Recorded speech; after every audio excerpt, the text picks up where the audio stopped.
నమస్కారం. ఈరోజు మనం ఒక అద్భుతమైన ప్రయాణం చేద్దాం. అదేంటంటే, మనం 10 మందిలో నిలబడి మాట్లాడేటప్పుడు మన మాటలు ఎదుటివారికి ఎలా చేరుతాయి? అసలు ఒక ఉపన్యాసం వెనుక ఉండే అసలైన విజ్ఞానం ఏమిటి? మనం ఎప్పుడైనా గమనించామా? మనం ఒక విషయం చెబుతూ ఉంటే 10 మంది 10 రకాలుగా అర్థం చేసుకుంటారు. ఎందుకంటే పెద్దలు చెప్పినట్లు ప్రతి మనిషి ఒక పెద్ద పుస్తకం లాంటి వాడు కాబట్టి. మనం ఒక లైబ్రరీలోకి వెళ్తే ఎన్ని వేల పుస్తకాలు ఉంటాయో, అలాగే మన ముందు కూర్చున్న ప్రతి శ్రోత ఒక విభిన్నమైన ప్రపంచం. వారి అనుభవాలు, వారి కష్టసుఖాలు, వారి చదువుకున్న చదువు అన్నీ కలిపి ఒక పుస్తకంలా వారి మనసులో ముద్రింపబడి ఉంటాయి. అందుకే మనం మాట్లాడే ముందు ఆ 10 మంది శ్రోతలు ఎవరు, వారి వయస్సు ఎంత, వారికి ఏ విషయాలంటే ఇష్టం అనే విషయాలను ముందుగా అర్థం చేసుకోవాలి. శాస్త్రీయంగా దీనినే ఆడియన్స్ ఎనాలిసిస్ అని అంటారు. ఒక 8 ఏళ్ల బాబుకి చెప్పే విషయానికి, ఒక 80 ఏళ్ల తాతయ్యకి చెప్పే విషయానికి చాలా తేడా ఉంటుంది. ఈ విషయాన్ని గ్రహించి మన అహాన్ని పక్కన పెట్టి శ్రోతల కళ్ళతో ప్రపంచాన్ని చూడటం మొదలుపెట్టినప్పుడే మన మాటలకి విలువ వస్తుంది. చాలా మంది మాట్లాడటం మొదలు పెట్టాక వింటున్నారు కదా అని ఏది పడితే అది మాట్లాడిస్తుంటారు. దీనివల్ల ప్రసంగం పక్కదారి పడుతుంది. వినే వాళ్ళకి అసలు మనం ఏం చెప్పాలనుకుంటున్నామో అర్థం కాదు. ఒక ప్రసంగానికి స్పష్టమైన లక్ష్యం ఉండాలి. మనం ఎందుకు మాట్లాడుతున్నాం, శ్రోతలు ఈ మాటలు విన్నాక ఏం చేయాలి అనే స్పష్టత వక్తకు ఉండాలి. మాటల మధ్యలో అనవసరమైన కబుర్లు చెప్పకుండా చెప్పాలనుకున్న విషయాన్ని 3 ముఖ్యమైన పాయింట్లుగా విభజించుకోవాలి. దీనినే 3 బుల్లెట్ రూల్ అంటారు. ఇలా చేయడం వల్ల వక్తకు ఏకాగ్రత దెబ్బతినదు, వినే వాళ్ళకు కూడా బోరు కొట్టదు. మాట్లాడేటప్పుడు మధ్య మధ్యలో కాస్త గ్యాప్ ఇవ్వాలి. మనం వరుసగా మాట్లాడిస్తూ ఉంటే శ్రోతల మెదడు ఆ సమాచారాన్ని భరించలేక హ్యాంగ్ అయిపోయే అవకాశం ఉంది. ఈ చిన్న చిన్న విరామాలే శ్రోతలకు మనం చెప్పిన విషయాన్ని అర్థం చేసుకోవడానికి సమయాన్నిస్తాయి. మరో ముఖ్యమైన విషయం ఏమిటంటే, మనం ఏదైనా చెప్పేటప్పుడు శ్రోతల నుండి ఎలాంటి ప్రశ్నలు వస్తాయో ముందుగానే ఊహించుకోవాలి.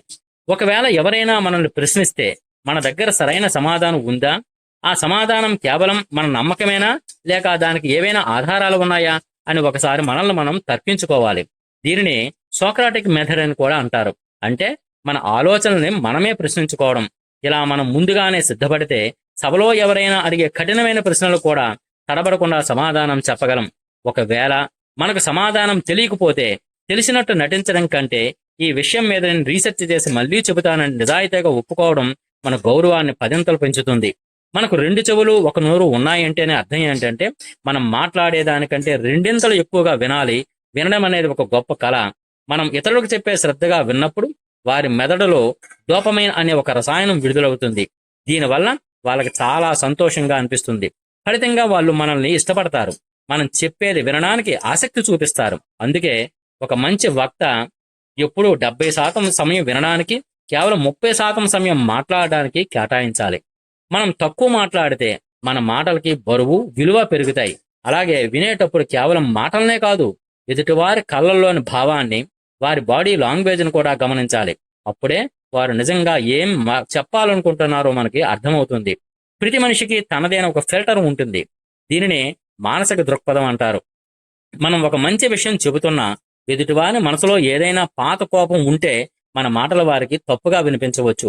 మనలోని ఆందోళన, ఒత్తిడి లేదా పాత నమ్మకాలు, కన్ఫర్మేషన్ బయాస్ ఉన్నప్పుడు మెదడు తనకు నచ్చిన సమాచారాన్ని మాత్రమే తీసుకుంటుంది, మిగిలిన దాన్ని వదిలేస్తుంది. అందుకే వక్తగా మనం శ్రోతల మనసుల్లో ఉన్న ఈ గోడలను ముందుగానే గుర్తించి వాటిని ఎలా దాటాలో ఆలోచించాలి. క్లిష్టమైన విషయాలను కూడా చిన్న చిన్న ఉదాహరణలతో మన పక్కింటి కథల్లాగా చెబితే ఎవరికైనా సులభంగా అర్థమవుతుంది. చివరగా, మాట అనేది మన వ్యక్తిత్వానికి అద్దం పడుతుంది.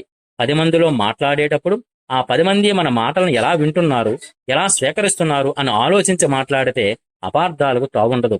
ఎదుటివారిని ఒక పుస్తకంలా చదవడం నేర్చుకుంటే మన మాటలు వారి జీవితాల్లో వెలుగును నింపగలవు.